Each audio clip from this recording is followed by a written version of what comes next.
नमस्कार साथियों, आप सभी को होली की हार्दिक शुभकामनाएं।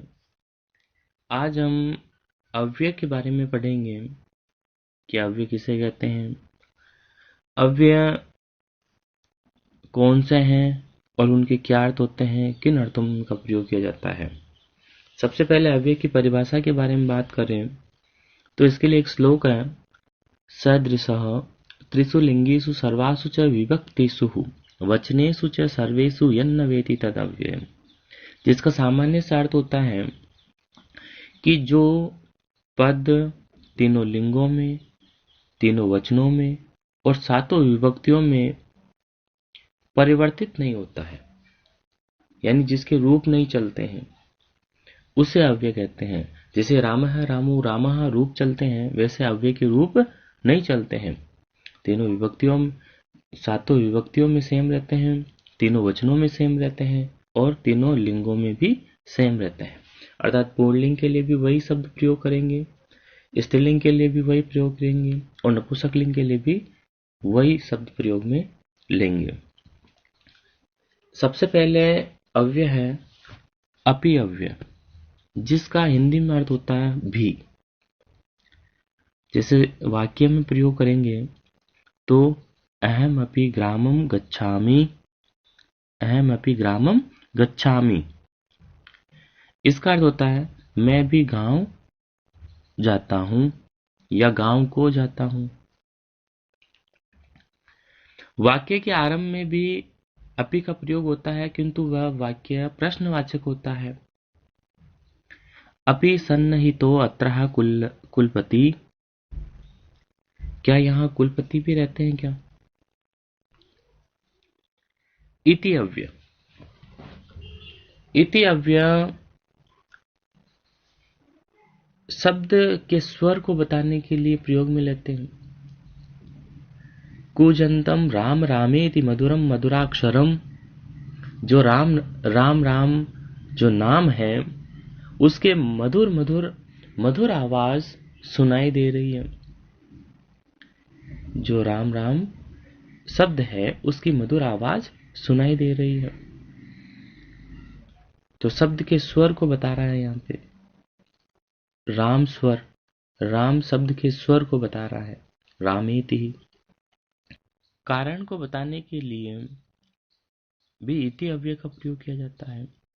वैदेशिको अस्मि इति पृच्छामि, क्योंकि यह विदेशी है, पूछता हूं। पुराण मित्येव न साधु सर्वम, पुराणों की तरह सब साधु नहीं है, अर्थात सभी सज्जन नहीं है। प्रातिपदिकार्थ द्योतकः, जिस नियत शब्द से नियत अर्थ की प्रतीति होती है उसे प्रातिपदिक कहते हैं, अर्थात शब्द कहते हैं। और उस शब्द के अर्थ को बताने के लिए इति अव्यय का प्रयोग करते हैं। दिलीप इति राजेन्दुः, जो दिलीप है वह राजा है। उपसंहार अर्थे, यानी आपके कोई काम पूरा हो जाए, आपका पाठ पूरा हो जाए या आपका काव्य पूरा हो जाए, तो उसके अंत में आपका अध्याय पूरा हो सकता है, तो उसके अंत में इति अव्यय का प्रयोग करते हैं। इति द्वितीयो अध्यायः, दूसरा अध्याय समाप्त होता है। इति प्रथमो अंकः, अब प्रथम अंक समाप्त होता है। इव अव्यय, इव अव्यय का प्रयोग उपमार्थक उपमा के लिए प्रयोग करते हैं। वागार्थ विवह संपृक्तो, जैसे शब्द और अर्थ एक समान मिले होते हैं उसी प्रकार, तो उपमा देने के लिए। पश्यामेव पिनाकिनम, जैसे शिव को देख रहा हूं, जैसे शिव जी दिखाई देते हैं वैसे ही दिख रहा है। लिम्पतीव तमो अंगानी, जैसे अंधकार लेपता है, जैसे अंधकार ने अंगों को लेप लिया है। लिम्पतीव तमो अंगानी। उच्चई, उच्चई ज्यादा अर्थ को बताने के लिए अधिकता। उच्चई पर्वतः सन्ति, ऊंचे पर्वत हैं। विपदी उच्चई स्थेयम,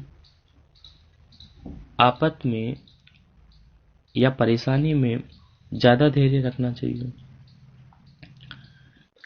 स गायकः उच्चई गायति, वह गायक ऊंचा गाता है या ऊंची आवाज में गाता है। उच्चई विहस्य, जोर से हंस करके। नूनम, नूनम का अर्थ होता है निश्चयमेव, अवश्य ही। नूनम त्वया तत्र गंतव्य, अवश्य तुमको वहां जाना चाहिए। नूनम स सत्यम वदति, अवश्य ही वह सत्य बोल रहा है या बोलता है। बही अव्यय, बही का मतलब बाहर, हिंदी में कहे तो बाहर और संस्कृत में कहे तो बाह्यतः।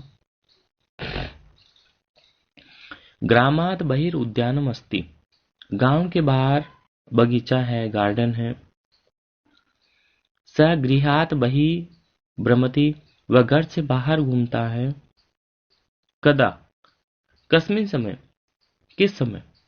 समय से संबंधित यदि प्रश्न पूछा जा रहा है तो उसमें कदा अव्यय का प्रयोग करते हैं। हिंदी में कहते हैं कब। आप कब उठते हो, आप कब सोते हो, कब पढ़ते हो, कब विद्यालय जाते हो, तो कदा अव्यय का प्रयोग करेंगे। स कदा विद्यालयम गच्छति, वह कब विद्यालय जाता है। कुतः, कहां से, कहां से। भवान कुतः आगतः, आप कहां से आए हो। कस्मिन स्थाने,